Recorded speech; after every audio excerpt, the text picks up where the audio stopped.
দর্শক, নিম্ন আদালতে রয়েছেন আমাদের সহকর্মী তারেক মাহমুদ সুজন। আমরা যুক্ত হচ্ছি তার সঙ্গে। তারেক, চিত্রনায়িকা নুসরাত ফারিয়ার বিরুদ্ধে কত দিনের রিমান্ড চাওয়া হবে, সার্বিক পরিস্থিতি জানাবেন।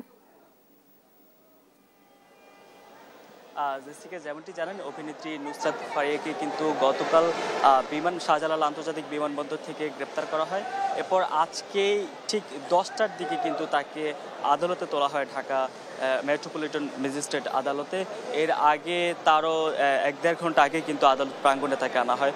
তবে আপনি যেমনটি জিজ্ঞেস করেছেন রিমান্ড আবেদন, আমরা জানতে পেরেছি আসলে এই মামলায় পুলিশের পক্ষ থেকে রিমান্ড আবেদন করা হবে না, এমনটি জানতে পেরেছি। কিন্তু আমরা এখনো শুনানি শুরু হয়নি, আদালতে তোলা হয়েছে।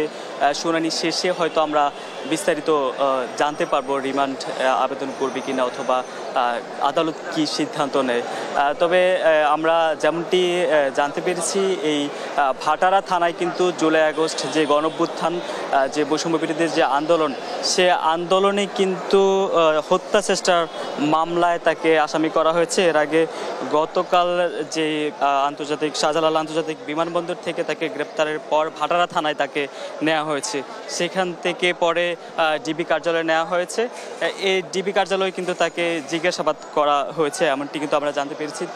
তবে আমরা এখানে যেমনটি দেখেছি, খুবই কড়া নিরাপত্তায় কিন্তু আদালত প্রাঙ্গণে তাকে আনে। এরপর ঠিক 10টায় কিন্তু আদালতে কোর্টে তোলা হয় কড়া নিরাপত্তার মধ্য দিয়ে।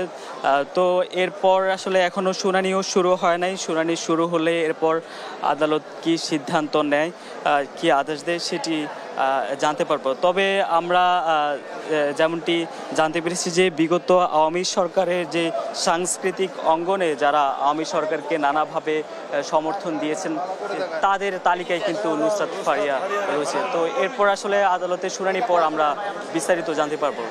জেসিকা। সুজন, আপনাকে ধন্যবাদ। দর্শক, চিত্রনায়িকা নুসরাত ফারিয়ার রিমান্ডের বিষয়ে জানাচ্ছিলেন সহকর্মী তারেক মাহমুদ সুজন।